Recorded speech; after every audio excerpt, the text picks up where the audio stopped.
دعوت دینے والا غصے میں دعوت نہیں دیتا. جو دعوت دینے والا غصے میں دعوت دے گا اس کا مطلب ہے وہ قرآن کو سمجھا نہیں. دعوت محبت میں دی جاتی ہے, دعوت پیار سے دی جاتی ہے. آپ امیجن کریں کہ آپ کو یہاں بلایا, صحیح, نزیحہ کا گھر ہے نا یہ. آپ امیجن کریں کہ نزیحہ آپ کو فون کرتی ہیں, آپ میں سے کسی ایک کو, یا چلیں سب کو, نزیحہ کا بس چلے تو آپ سب کو الگ الگ فون کر کے بلا لیں. نزیحہ آپ کو فون کرتے ہیں اور نزیحہ آپ سے کہتی ہیں کہ کل میرے گھر کلاس ہے تو پلیز آپ آئیے اور اپنی فرینڈس کو بھی لے کر آئیے, صحیح. تو آپ کا دل کرے گا آنے کو یا نہیں؟ آپ کہیں گے ہاں کتنی اچھی ہوسٹ ہے, مجھے پرسنلی فون کیا اور مجھے بلا رہی ہیں. اب نزیحہ کا فون آتا ہے, اسے کہتی ہیں کل میرے گھر درس ہے, آنا ہے تو آ جائیں. آپ کا دل کرے گا نزیحہ کے گھر جانے کو؟ اللہ نہ کرے نزیحہ سے کہے. میں صرف سمجھانا چاہ رہی ہوں, دین کی دعوت بھی بعض اوقات ہم غصے سے دینے کی کوشش کرتے ہیں. ہم سمجھتے ہیں جہاں قرآن میں اللہ غصہ کر رہا ہے وہاں دعوت دینے والے کو بھی اختیار مل گیا کہ وہ بھی غصہ کرے. نہیں, آپ کو اور مجھے کوئی اختیار نہیں ہے غصہ کرنے کا جہاں اللہ نے غصہ کیا ہے. ایون اگر آپ کسی مشرک کو دعوت دے رہی ہیں, اور مشرک وہ جو اللہ کے ساتھ کسی انسان کو ایسوسیٹ کر رہا ہے, اللہ کی اولاد ایسوسیٹ کر رہا ہے, آپ کو تب بھی حق نہیں ہے کہ آپ اس پر غصہ کریں. وہ غصے کا اختیار خالق کو ہے, مخلوق کو نہیں ہے. وہ جو نجران سے کرسچنز کا ایک وفد آیا تھا, ایک گروپ آیا تھا, اللہ کے رسول صلی اللہ علیہ وسلم نے ان کو مسجد نبوی میں اکوموڈیٹ کیا تھا. اللہ کے رسول نے یہ کہا تھا مشرک ہیں, خبردار جو قدم بھی رکھا ہے اس مسجد کے اندر نکل جاؤ یہاں سے. نہیں, وہ ڈائیلاگ کرنے آئے تھے, وہ بات کرنے آئے تھے. اللہ کے رسول صلی اللہ علیہ وسلم نے اپنی مسجد کے اندر ان سے بات کی, اپنی مسجد کے اندر ان کو جگہ دی, اپنی مسجد کے اندر ان کو اکوموڈیٹ کیا. دین مجھے اور آپ کو یہی سکھاتا ہے, اور یہ آیت مجھے آپ کو یہی سکھا رہی ہے. اگر آپ اور میں لوگوں کو دین کی طرف لانا چاہتے ہیں, اس میں سب سے پہلے آپ کی اولاد آتی ہے. اولاد کو ڈانٹ ڈپٹ کر کے دین کی طرف لائیں گے تو اولاد آپ سے بھی چڑ جائے گی اور دین سے بھی چڑ جائے گی. محبت کے ساتھ, پیار کے ساتھ سمجھا کے دین کی طرف لانے کی کوشش کیجیے. ہاں, ہر ماں کو اپنے رولز خود سیٹ کرنے پڑیں گے. فار ہاؤ لانگ آپ صرف جو ہیں وہ پیار سے اس کو روکتی رہیں گی اور کہتی رہیں گی. کہیں نہ کہیں تو آپ کو کوئی نہ کوئی پرنسپل سیٹ کرنا پڑے گا نا. وہ پرنسپل کیسے سیٹ ہوگا, کس عمر میں سیٹ ہوگا, کتنی کاؤنسلنگ کے بعد ہوگا, کتنی نصیحتوں کے بعد ہوگا. میں آپ کو کوئی یہاں بیٹھ کر مائک پہ بیٹھ کے کوئی سٹینڈرڈ اس کا ٹائم پیریڈ نہیں بتا سکتی. آپ میں سے جو مائیں ہیں آپ کو خود جج کرنا ہے اپنے بچے کے حساب سے. اور اگر آپ کے 4 بچے تو آپ چاروں بچوں پہ ایک ٹائم ٹیبل نہیں سیٹ کر سکتے. آپ کا ہر بچہ ایک انڈیویجول ہے, ایک اپنی سیپریٹ اینٹی رکھتا ہے, ایک اپنا مائنڈ سیٹ اور ایک اپنا آئی کیو لیول رکھتا ہے. اللہ سے مدد مانگے, مگر ہمیں ٹائم کہاں ملتا ہے اللہ سے مدد مانگنے کا. ابھی تو افطاری کا ہے, اب تو بیٹھا ہی نہیں جا رہا نماز پڑھنے کے لیے, کیا کروں, لیٹ کے دعا مانگ لیتی ہوں. لیٹتے ہیں تو موبائل ہاتھ میں آ جاتا ہے, موبائل ہاتھ میں آتا ہے تو پھر آدھا گھنٹہ کہاں جاتا ہے پتہ ہی نہیں چلتا. ابھی موبائل ہاتھ میں ہی ہوتا ہے کہ ہاتھ گرنا شروع ہو جاتا ہے, یعنی نیند آنے شروع ہو جاتی ہے. تو لمبی دعائیں کون مانگے؟ مانگیں دعا اللہ سے. ہمیں بچوں کی ہدایت چاہیے نا, مانگیں اللہ سے. اللہ طریقہ سکھائے گا, اللہ حکمت سکھائے گا. تو اس شخص نے بھی بہترین طریقے سے فرینڈلی انداز میں دعوت کا کام کیا اپنے دوست کے لیے, اور اس نے اس کو بتایا کہ دیکھو اللہ نے تم کو ایک بہت حقیر چیز سے بنایا ہے, اصل میں تم کچھ بھی نہیں تھے, یو آر نتھنگ, اور اللہ تعالیٰ اسی طرح تم کو جو ہے وہ ڈیکمپوز ہونے کے بعد دوبارہ اٹھا لے گا. یہ اللہ نے جو تم کو دنیا میں سامان دیا ہے یہ اصل میں تمہیں دیا گیا ہے اللہ کے قریب آنے کے لیے.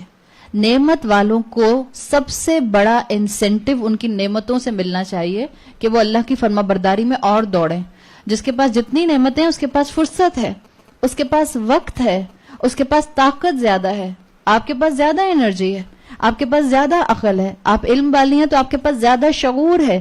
لگائیں نا اس کو اللہ کے راستے میں. اپنی ہی دنیا کماتے رہیں گے, اپنے ہی بینک سٹیٹمنٹس پڑھاتے رہیں گے, اپنے ہی ریئل اسٹیٹس جو ہیں وہ بڑی سے بڑی کرتی جائیں گے, اور ساری عقل کو صرف سٹاک خریدنے پر لگا دیں گے. نہیں لگائیں گے تو دین کی تعلیم حاصل کرنے پر نہیں لگائیں گے. تو اللہ ہم سے سوال کرے گا. اپنا انداز متکبرانہ نہیں, شکرانے والا کرنا شروع کر دیں. نعمتوں کا شکر کرنے والا رب کی نعمت کو اس کی نافرمانی میں استعمال نہیں کرتا. اور دیکھیں استعمال تو کرنا ہی ہوتا ہے نا. جب آپ نافرمانی میں نہیں لگائیں گے تو پھر کہاں لگائیں گے؟ اطاعت میں لگائیں گے. تو اس انسان نے بھی یہی سمجھانے کی کوشش کی کہ جو ایمان والا ہوتا ہے وہ اصل میں اللہ کی طرف اپنی ان نعمتوں کے ساتھ شکر کے ساتھ پلٹتا ہے. اور کیونکہ اس کے دوست نے آخرت کا انکار کیا تھا, آخرت کو ڈینائی کیا تھا, تو اس نے فوراً اس کی اصلاح کے لیے اپنی خاموشی کو توڑا اور اس کو بتایا کہ دیکھو تم ایسا نہیں کر سکتے. اس میں بھی آپ کی اور میرے لیے سبق ہے. جب آپ کسی محفل میں ہو اور وہاں دین کا مذاق اڑایا جا رہا ہو, for how long you can stay quiet. اگر آپ کسی محفل میں ہو اور وہاں رسول اللہ صلی اللہ علیہ وسلم کو موک کیا جا رہا ہو, آپ کتنی دیر تک خاموشی کا شکار رہیں گی؟ دین کی اہمیت بھی کوئی چیز ہوتی ہے, دین کی لائلٹی بھی کوئی چیز ہوتی ہے. ہم چپ رہتے ہیں اس لیے کہ ہمیں علم نہیں ہے. سیدھا سا مسئلہ ہے ہمارا. اگر ہمارے پاس دین کا پراپر علم ہو, 98% لوگ جب دین کا مذاق اڑایا جاتا ہے, جب دین کو بلیم کیا جاتا ہے, جب دین کو کرٹیسائز کیا جاتا ہے, تو اچھے خاصے عمل کرنے والے لوگ شیک ہو جاتے ہیں اندر سے. ہاں لگ تو رہا ہے صحیح کہہ رہے ہیں, شاید میں نے سننے میں غلطی کی, میری ٹیچر نے مجھے صحیح نہیں بتایا. اندر ہی اندر ڈائلاگ شروع ہو جاتے ہیں. یا وہ لوگ جو بالکل دین کے علم کی طرف نہیں آئے ہوئے ہوتے, وہ جب اس طرح کی باتیں سنتے ہیں تو وہ چاہتے ہوئے بھی نہیں بول پاتے, اس لیے کہ ان کو پراپر علم نہیں ہوتا. دین کی ایک اہمیت ہوتی ہے, دین کی ایک لائلٹی ہوتی ہے. آپ ایک جگہ بیٹھی اور کوئی آپ کی ماں کو گالی دیتا رہے, آپ چپ کر کے بیٹھی رہیں گی, آپ کہیں گے سمجھ نہیں آ رہا کیا بولوں. بھئی حکمت یہی ہے چپ رہوں. کیا کہیں گے اس دنیا والے آپ کو؟ ایسی ایسی باتیں کہیں گے کہ شاید بولنے کی ضرورت ہی نہیں ہے. It's understood. میرے ماں باپ کو کوئی گالی دے اور میں چپ کر کے سنتی رہوں, اور ہمارے ماں باپ سے بڑھ کر ہمارے لیے دین ہے. ہمارے ماں باپ سے بڑھ کر ہماری اہمیت ہمارے دین کے ساتھ ہونی چاہیے, ہماری لائلٹی دین کے ساتھ ہونی چاہیے. اس شخص کی بھی اہمیت دین نظر آ رہی ہے. اس نے دین کو للکارا تھا, اس کے دوست نے آخرت کا انکار کیا تھا, ایک اپنی اللہ کی طرف سے دی ہوئی تعلیمات کے پلر کو شیک کیا تھا. تو یہ چپ نہیں رہا, اس نے اس کو فوراً سمجھانے کی کوشش کی اور باتوں باتوں میں چٹ چیٹنگ میں اس کو ایڈوائز دے دی, سٹل انداز میں. بالکل جیسے ایک سٹل انداز کے اندر واہو یحاورہ متکبر انسان نے جو ہے اپنی نعمتوں کا اظہار کیا تھا, اس نے بھی ایک سٹل انداز کے اندر اس کو دعوت دے دی. اکفرت بالذی خلقک من تراب, کفرتا کفر سے ہے, اور کفر جو ہے وہ دو طرح سے قرآن میں آتا ہے. ایک کفر آتا ہے ناشکری کی سینس میں, جیسے قرآن میں آتا ہے لا ان شکرتم لازیدنکم ولا ان کفرتم ان عذابی لشدید. تو کفر جو ہے ایک آتا ہے شکر کے مقابلے میں. کفر کے دو اپوزٹ آتے ہیں. ایک کفر کا اپوزٹ ہے شکر, صحیح. ایک مسلمان اس ڈیفینیشن سے کافر ہو سکتا ہے جب وہ ناشکری کرتا ہے. اور ایک کفر کا مفہوم ہوتا ہے اللہ کو ایک ماننے سے انکار کرنا, اللہ کے ساتھ کسی کو ایسوسیٹ کرنا, اللہ کی وحدانیت کو, اللہ کی جو توحید ہے اس کو ریجیکٹ کرنا.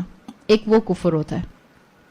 جیسے آتا ہے سورہ تغابن کی آیت نمبر 2 میں, هو الذی خلقکم, وہی ذات ہے جس نے تم کو پیدا کیا, فمنکم کافر ومنکم مؤمن, تو تم میں کچھ جو ہیں وہ کافر ہیں اور کچھ مومن ہیں. تو کفر دو طرح سے قرآن میں آیا ہے, اللہ کا انکار اور اللہ کی نعمتوں کی ناشکری. یہاں پر جو آپ کو ذکر مل رہا ہے اس کہانی کے اندر, یہ کس اینگل سے آپ کو مل رہا ہے؟ یہ نعمتوں کی ناشکری کے اینگل میں مل رہا ہے. کانٹیکسٹ یہی بتاتا ہے کہ یہ نعمتوں کی ناشکری کے اندر جو ہے یہ شخص ڈوبا ہوا تھا.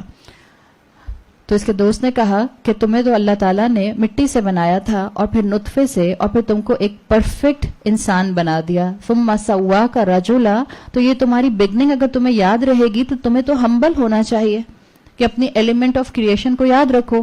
رسول اللہ صلی اللہ علیہ وسلم کی حدیث میں آتا ہے کلکم من آدم, تم سب کے سب آدم سے ہو, اس لیے کہ ہم سب آدم کی اولاد ہیں. وآدم من تراب, اور آدم مٹی سے بنائے گئے, اور ہم سب مٹی سے ہی بنے. اور اگر آپ اس کو آج جو ہے وہ سائنٹیفک فارم سے سمجھنا شروع کریں تو آج بھی ہم انسان مٹی سے ہی بنتے ہیں. ہم کہیں کہ نہیں, ہم مٹی سے کیسے بنتے ہیں؟ اس لیے کہ آپ اور میں بنتے ہیں سپرم سے اور اووم سے, اپنے والدین کے. اور میرے والدین کا سپرم اور اووم کس چیز سے بنے گا؟ جو وہ فوڈ کھائیں گے, جو وہ خوراک کھائیں گے, اور خوراک جو ہے وہ زمین سے آتی ہے. سو الٹیمیٹلی انسان آج بھی تراب سے ہی بنتا ہے. جب تراب سے بنا ہے, جب زمین سے بنا ہے, تو اس زمین پر اکڑ کر کیسے چل سکتا ہے؟ جس زمین سے بنا ہے اور جس زمین میں ڈیکمپوز ہوگا اسی پر اکڑ کر چلتا ہے. اللہ کے رسول صلی اللہ علیہ وسلم کی جامع ترمذی میں حدیث آتی ہے جس میں آتا ہے کہ جب ناشکری کرنے والا انسان, گناہگار انسان قبر میں دفنایا جاتا ہے, وَإِذَا دُفِنَ الْعَبْدُ الْفَاجِرُ أَوِ الْكَافِرُ قَالَ لَهُ الْقَبْرُ, تو اس کی قبر اس سے کہتی ہے لا مرحباً, تمہیں کوئی ویلکم نہیں ہے. لا سہلاً, تمہارے لیے کوئی آسانی نہیں ہے. اور یہ حدیث کافی لمبی ہے. اس میں پہلے مومن کا ذکر آتا ہے کہ جب کسی مومن کو دفنایا جاتا ہے تو اس کی قبر اس سے کہتی ہے موسٹ ویلکم, تم سب سے بلوڈ سول تھے, تمہارے لیے میری طرف سے بہت ایز ہے. اور اس کے مقابلے میں جب کوئی کافر یا فاجر یا گناہگار یا ناشکری کرنے والا انسان دفنایا جاتا ہے تو قبر کہتی ہے لا مرحبن, کوئی ویلکم نہیں, لا سہلن, کوئی آسانی نہیں, یعنی کوئی کمفرٹ نہیں. اور پھر آگے الفاظ آتے ہیں جس کا مفہوم ہے کہ تم موسٹ ہیٹڈ انسان تھے جو مجھ پر چلتے تھے, اس لیے کہ تمہیں پتا تھا تم نے زمین میں میرے اندر آنا ہے, زمین کے پیٹ میں آنا ہے, تمہیں معلوم تھا اللہ تم سے حساب لے گا, اور تم اس کے اوپر اکڑ کر تکبر سے گناہ کرتے ہوئے چلتے تھے. اور پھر آگے جو الفاظ آتے ہیں حدیث کے, اس کا مفہوم ہے اب آج تم میرے حوالے کر دیے گئے ہو اور تم دیکھو گے میں نے تمہارے لیے کیا ارینج کیا ہے. اور پھر قبر اس انسان کو سکویز کرتی ہے یہاں تک کہ اس کی ربس کے اندر کرش ہو جاتے ہیں. اور اللہ کے رسول صلی اللہ علیہ وسلم نے فرمایا کہ اس انسان کی چیخ و پکار کو, اس کی اسکریم کو ساری مخلوقات سنتی ہیں سوائے انسان کے. تو کس بات کی اکڑ ہے, کس بات کا تکبر ہے, کیسا اللہ کے سامنے جو ہے وہ آپ اور میں اس ایٹیٹیوڈ کے ساتھ زندگیاں گزار سکتے ہیں. تو اللہ مجھے اور آپ کو توفیق دے کہ ہم اس قرآن سے ایسا سبق حاصل کریں کہ ہماری زندگیوں میں سے تکبر نام کی چیز ختم ہو جائے. اللہ ہماری اصلاح کرنے والا بن جائے, اللہ ہماری جو ہے ہمارے لیے آسانیوں کے راستے کھولنے والا بن جائے. ہم اسی ریالٹی کو بھول جاتے ہیں, جس ریالٹی کے جو ریالٹی مجھے ہر وقت یاد رہنی چاہیے, یہی ریالٹی جو ہے وہ ہماری نظروں سے اوجھل ہو جاتی ہے. تو یہاں کہا ثم سواک رجلا, انسان کچھ نہیں تھا, اللہ نے اس کو پرفیکٹ انسان بنا دیا. بجائے اس کے کہ وہ اللہ کی فرما برداری اختیار کرتا, اس نے نافرمانی کی روش اختیار کی. آیت نمبر 38 میں آگے فرمایا, اسی شخص نے, اس کے دوست نے آگے اس کو اور نصیحت کی, لیکن هو اللہ ربی, لیکن میں تو یہی کہتا ہوں کہ اللہ ہی میرا رب ہے. یہ نہیں کہہ رہا کہ تمہیں کہنا چاہیے تھا اللہ ہی میرا رب ہے. اب انداز دیکھیں, ولا اشرک بربی احد, اور میں اپنے رب کے ساتھ کسی کو شریک نہیں کرتا. اس نے نہیں کہا کہ میرا خیال ہے کہ تمہیں چاہیے کہ تم اللہ کو اپنا رب سمجھو اور اللہ کے ساتھ کسی کو شریک نہ کرو, مگر اس نے اپنی بات کی. بالکل وہی آپ کو ایسنس مل رہا ہے جو اصحاب کہف میں ملا تھا. لقد قلنا اذن شططا, اگر ہم نے ان کو پکارا جن کو تم پکارتے ہو تو ہم نے تو بالکل ایسی بات کی جو حد سے گزری ہوئی ہے. انہوں نے بھی دعوت کا انداز یہ اپنایا تھا, اس نے بھی دعوت کا انداز یہ اپنایا کہ اپنے آپ کو مینشن کر دیا. اچھا, اس نے کہا لکنہ هو اللہ ربی ولا اشرک بربی احد, تو اس کے دوست نے کون سے بت کی بات کی تھی جس کا وہ شرک کر رہا تھا؟ اس کے دوست کا تو یہاں کوئی بت آئیڈل ڈسکرائب نہیں ہوا. کس چیز کا شرک تھا یہ؟ تکبر کا شرک تھا, اللہ کے سامنے اپنے آپ کو کچھ سمجھنے کا شرک تھا, اپنی نعمتوں کو اپنا کریڈٹ اور اپنا ایفرٹ سمجھنے کا شرک تھا. یہی شرک اس کا تھا. وہ انا کا شرک تھا, انا اکثر منک مالا ونفرا, وہ شرک تھا. یہ اس نے اللہ کو چیلنج کیا ایسی بات کہہ کے. اور یاد رکھیں, شرک کا مطلب یہ نہیں ہوتا کہ آپ کسی کو اللہ کے مقام پر لے کر آ جائیں. بعض اوقات ہم سمجھتے ہیں کہ شرک کا مطلب, آپ اگر کمپیریٹیو ریلیجنز پڑھیں یا آپ مختلف کراس کلچرز کے اندر جا کر لوگوں کے مختلف ایتھنیسٹیز کے اندر بات کریں تو آپ لوگوں سے یہ بات سنیں گی, جو مشرک ہوتے ہیں ہمیشہ مانتے ہیں کہ وہ جو اوپر کیپٹل جی والا گاڈ ہے وہ سپریم ہے. کوئی نہیں کہتا کہ باقی ہمارے فالس گاڈ اس کے برابر کے ہیں. چاہے آپ اپنے نیبر میں چلی جائیے انڈیا, چاہے آپ جو ہیں وہ بدھسٹ لوگوں سے بات کر لیجئے, چاہے آپ کرسچنز لوگوں سے بات کر لیجئے, چاہے آپ کسی بھی قسم کے گریک کلچر کے آئیڈل ورشپرز کی بات کر لیجئے. کبھی کسی نے نہیں کہا کہ ہم کیپٹل جی والے گاڈ کے برابر سارے اسمال جی والے گاڈ لے آتے ہیں. نہیں, وہ کہتے ہیں کیپٹل جی والا گاڈ جو ہے وہ اپنی جگہ ہے. شرک یہ ہوتا ہے کہ اس اللہ کے ساتھ یہ اپنے پارٹنرز بنا لیتے ہیں. ان کو لگتا ہے کہ زمین کی پروڈکشن ایک خدا سنبھال رہا ہے, ہمارے دولت کا معاملہ ایک خدا سنبھال رہا ہے, بارش کا معاملہ ایک خدا سنبھال رہا ہے, اور اس کے بعد ان کو لگتا ہے کہ ان خداؤں کے پاس ساری اتھارٹی ہے, اور وہ جو اوپر بیٹھا ہے وہ یہ کام ڈاؤن ڈیلیگیٹ کر چکا ہے, اب وہ ہمیں آبزرو نہیں کر رہا. یہ مشرکین کی مینٹیلٹی شروع سے تھی اور آج بھی ہے. آپ لوگوں سے کہیں گے نا کہ تم نے اللہ کے برابر کیسے کر دیا اس کو, تو وہ کہتے ہیں ہم نے اللہ کے برابر نہیں کیا. کسی مشرک سے بات کر کے دیکھیں, وہ کبھی نہیں مانے گا, کہے گا میں نے اللہ کے برابر نہیں کیا, اللہ تو سپریم ہے اپنی جگہ پر, میں نے اللہ کے ساتھ ایسوسیٹ کیا ہے. یا آپ کی اور میری زبان میں اس نے اللہ کے ساتھ ایسوسیٹ کیا. وہ سمجھتا ہے اللہ کی اولاد ہے. وہ سمجھتا ہے اللہ نے اپنی پاور کو ڈاؤن ڈیلیگیٹ کیا ہوا ہے. اللہ اپنی پاور ڈاؤن ڈیلیگیٹ کرتا ہے فرشتوں کو جتنی چاہتا ہے, اور اللہ کنٹینیوسلی آنر گاڈ ہے. ہمارا کانسیپٹ یہ نہیں ہے کہ اللہ صرف کریٹر گاڈ ہے.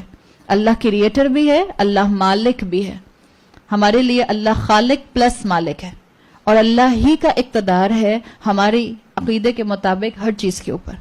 آپ اور میں بول نہیں سکتے, آپ اور میں سن نہیں سکتے, آپ اور میں چل نہیں سکتے, دنیا چل نہیں سکتی, کائنات موو نہیں کر سکتی ہے, آپ کے یونیورس کے اندر موومنٹ ہو نہیں سکتی جب تک کہ اللہ نہ چاہے. یہی ہمارا بلیف ہے. تو شرک کرنے والے جو ہیں وہ ہمیشہ اللہ کو ایسی جگہ رکھتے ہیں کہ مانتے ہیں لیکن اس کی طاقت اس سے لے کر اپنے فالس گاڈز کو دے دیتے ہیں. یہ شرک ہوتا ہے. اور اس انسان کا شرک یہ تھا کہ اس نے اللہ کی طاقت کو اصل میں اپنی دنیا کی نعمتوں کو دے دیا تھا, اپنی عقل کو دے دیا تھا. یہ میری عقل تھی جب میں اتنا سٹیبل بزنس مین بن گیا. یہ میری عقل تھی کہ میں نے اتنی اچھی جو ہے وہ سیف انویسٹمنٹ کر دی. اکثر لوگ بولتے ہیں بھیا میں نے تو اتنی عقل مندی سے اتنی اچھی جگہ سیف انویسٹمنٹ کر دی. اپنے منہ سے ایسے جملے نکالنے سے پہلے اپنی اس عقل کو اللہ کے تابع کر دیا کریں. بولتے ہیں جملہ الحمدللہ بولنے میں کتنی دیر لگتی ہے. بعض اوقات ہم درسوں والی جگہوں پر تو الحمدللہ بول لیتے ہیں, لیکن اگر ہم کارپوریٹ انوائرمنٹس کے اندر ہوتے ہیں تو ہم کہتے ہیں گھر جا کے بول لوں گی یا دل میں بول لیتی ہوں. اتنا امبیرس مسلم بننے کی ضرورت نہیں ہے. یونیورسٹیز کے اندر, کالجز کے اندر, سکولز کے اندر ہماری زبان سے الحمدللہ نہیں نکل رہا, اس کا مطلب ہے ہمیں اپنے اوپر بہت کام کرنے کی ضرورت ہے. اللہ یونیورسٹیز اور سکولز اور کالجز اور بزنس اور کارپوریٹس کی جگہوں پر, آرگنائزیشنز پر, ملٹی نیشنلز میں کام کرنے کو منع تو نہیں کرتا. اللہ کہتا ہے جہاں کام کرو میرا بندہ بن کے رہو. تو اللہ کا بندہ بنتے ہوئے شرم آتی ہے. اگر اللہ کا بندہ بنتے ہوئے شرم آ رہی ہے تو اس کا مطلب ہے بندگی میں بہت کمی آ رہی ہے. جیسے ہمارے فرینڈز ہوتے ہیں ہماری گفتگو ویسے ہی مولڈ ہو جاتی ہے. اگر ہماری قرآن کلاس کے فرینڈز ہوتے ہیں تو ہم بڑی اچھی اچھی گفتگو کرتے ہیں, پیاری پیاری, میٹھی میٹھی, زبان بھی بہت سوچ سمجھ کے استعمال کرتے ہیں. اور جب ہمارے بچے اپنے فرینڈ سرکل میں ہوتے ہیں, چلو وہ دو طرح کے فرینڈز تو چھوڑ ہی دیں, جب اماں بیٹھی ہوئی ہوتی ہیں ساتھ میں تو ذرا سب آپ نے اپنے بچوں کے فرینڈز کو انوائٹ کیا ہوا ہے اور آپ بھی بیٹھی ہوئی ہیں ڈرائنگ روم میں, لیکن تمیز سے بات کریں گے آپ کر کے ایک دوسرے کو بھی, اور کوئی ابیوسو لفظ نہیں بولیں گے. آپ کی اٹھ کے جانے کی دیر ہوگی, بس ایک کیمرہ لگائیں جس سے آپ کو آواز بھی آئے اور تصویر بھی آئے, پھر سنیں مزے سے. ایسا نہیں ہے. مسلمان ہر وقت مسلمان ہوتا ہے. مسلمان کی زبان ہر وقت پاک رہتی ہے. مسلمان کی زبان کبھی بھی ابیوسو لینگویج استعمال نہیں کرتی.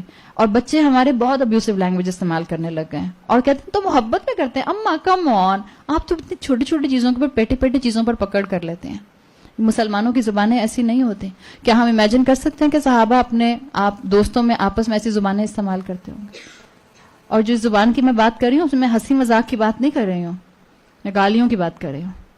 ہمارے بچے اتنے آرام سے زبان سے ایسے الفاظ نکال رہے تھے, اور 4 لیٹر ورڈ تو اتنے آرام سے بولتے ہیں میں تو یہاں مائک پہ بول بھی نہیں سکتی. اور اگر آپ کو پتہ چل گیا کہ آپ کا بچہ بولتا ہے تو پلیز اس کی زبان سے اس لفظ کو کہنے سے اس کو پیار محبت سے سمجھائیں.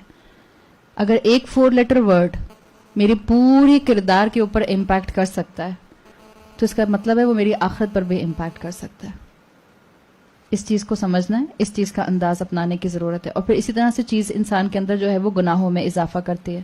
تو نصیحت کرنے والے کا ایک انداز تھا, اس نے اپنے آپ کو سامنے رکھ کر جیسے اپنے آپ کو ایڈوائز دے رہا ہے اس اینگل سے بات کی. لا تشرکو ولا اشرکو بربی احدن, اور میں جو ہوں اللہ کے ساتھ کسی کو شریک نہیں کرتا. اس میں اس نے 2 باتیں مینشن کر دیں. اسکالرز کہتے ہیں, وہ کہتے ہیں کہ یہ اس نے جو کہا ولا اشرکو بربی احدن کہ میں اللہ کے ساتھ کسی کو شرک میں شریک نہیں کرتا, اس کا مطلب ہے کہ شرک کئی طرح کے ہوتے ہیں. اور آپ میں سے جو لوگ سٹڈیز کرتے ہیں قرآن کے, آپ کو معلوم ہوگا کہ شرک بیسیکلی شرک اکبر اور شرک اصغر ہوتا ہے, اور اس کے بعد اس کی فردر اور کلاسیفیکیشن آگے آتی ہے. اور اسی طرح سے اسکالرز کہتے ہیں کہ هو اللہ ربی کہہ کے اس نے یہ بتا دیا کہ انسان کی زندگی میں امید کا محور, امید کا اینکر صرف اللہ ہونا چاہیے. ایکسپیکٹیشن صرف اللہ سے رکھیں اور کسی سے ایکسپیکٹیشنز نہ رکھیں. تو یہ جو نصیحت کرنے والا دوست تھا اس نے بھی نصیحت ایسے ہی کی جو اس کو اپنے دوست کی بیماریاں اور کرائمز نظر آ رہے تھے. جہاں سے یہ پن پوائنٹ کر سکا کہ میں اس کو اچھی نصیحت کر سکتا ہوں. جیسے جو 2 باغوں والا تھا, اس نے اللہ کی اتھارٹی کو چیلنج کیا تھا جب اس نے کہا تھا کہ آئی ڈونٹ تھنک سو قیامت آئے گی. اس نے اللہ کی ناشکری کی تھی جب اس نے کہا تھا کہ اللہ نے مجھے اتنا باغ دیا ہے, اور انا اکثرو کے الفاظ اس نے استعمال کیے تھے. اور جس نے ناشکری کی تھی جب اس نے کہا تھا کہ مجھے نہیں لگتا ہے کہ اللہ جو ہے وہ مجھے واپس لوٹائے گا. تو اس کے دوست نے بھی اس کی باتوں کو ریڈ کر کے اس کو اسی طرح سے بات سمجھانے کی کوشش کی.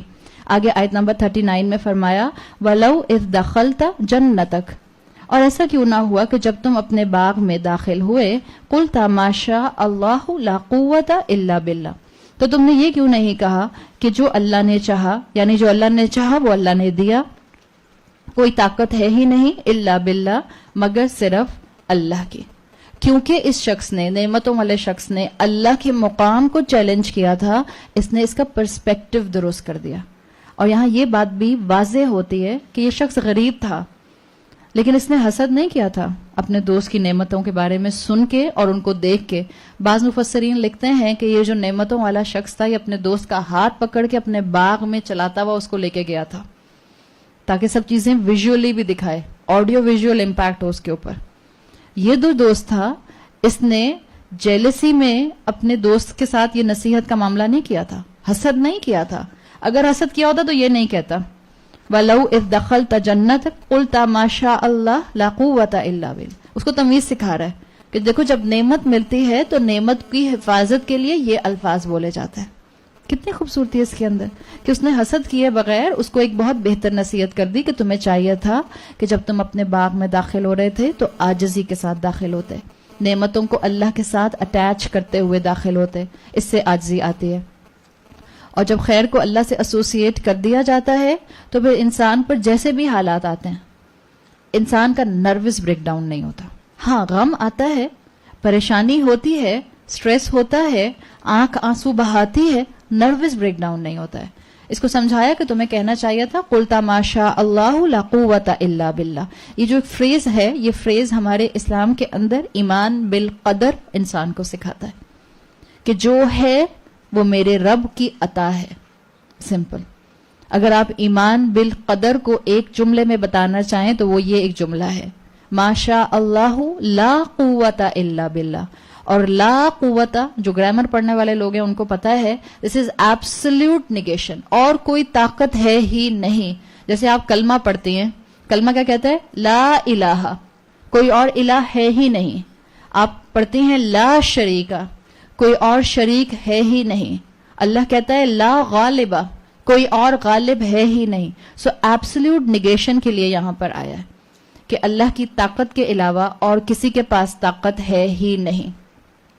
اس کے دوست نے اس کو یہ نہیں کہا کہ تم اللہ کا تقوی کرو, اتق اللہ. آپ سوچیں, کہنا چاہتا تو کہتا کہ تم اللہ کا تقوی کرو, مگر اس نے کہا کہ تم ایسے کہو ما شاء اللہ. یعنی کہنے کا مطلب یہ ہے کہ یہ جو آج تمہارے پاس ہے یہ تمہیں یاد آ جائے. جب آپ کہتی ہیں نا ما شاء اللہ, جو اللہ نے چاہا, اپنی کسی نعمت پر جب آپ بولیں گی تو آپ کو احساس یہ ہوگا کہ میرا کیا کریڈٹ اللہ نے دے دیا. آپ کے بچے بہت فرما بردار ہیں, آپ کے بچے آپ کی بہت بات مانتے ہیں, اللہ کی بہت بات مانتے ہیں, اللہ کا نیک بندہ بننے کی کوشش کرتے ہیں. آپ کہتی ہیں ما شاء اللہ, یقیناً میرا کوئی کریڈٹ نہیں ہے, میری تربیت بعد میں, اللہ کی رحمت پہلے, اللہ کی ہدایت پہلے, اللہ کا کرم پہلے. تو نعمتوں کے اوپر ماشاء اللہ کہنے کے لیے ایک ایٹیکیٹ آپ کو اور مجھے سکھایا جا رہا ہے. جیسے پیچھے انشاء اللہ آیا تھا, ایک ایٹیکیٹ ہمارے اسلامک کلچر کا اور ٹریڈیشن کا, یہاں پر ماشاء اللہ آ گیا کہ آپ کو جو ہے اور مجھے اللہ کی دی ہوئی نعمتوں کے اوپر یہ کلمہ جو ہے یہ پڑھ لینا چاہیے. اس کے لیے کہتے ہیں کتابوں کے اندر اسکالرز ماشاء اللہ لا قوت الا باللہ کے لیے وہ کہتے ہیں کلمت ماشاء اللہ تنفی مطلق القدر عن العبد. جب انسان ماشاء اللہ کہہ دیتا ہے تو یہ انسان کی قدر کو کے کانسیپٹ کو بڑھانے کے لیے بہت فائدہ مند ہوتی ہے, اس لیے کہ آپ نے اپنی نعمت کو اللہ کے ساتھ جوڑ دیا. آپ کہتی ہیں کہ میری تو کوشش اپنی جگہ پر تھی, مگر یقیناً دیا اللہ نے ہی ہے کہ میری کوشش کا مجھے پھل اپنی دنیا میں مل گیا. تو سب نعمتوں والوں کو چاہیے کہ اپنی نعمتوں کو اللہ کے ساتھ جوڑ دیں. جب آپ کو کوئی آپ کی نعمت کی تعریف کرے یا آپ کو اپنی نعمت محسوس ہو کہ یہ ماشاء اللہ. جب آپ کسی کی نعمت کو دیکھیں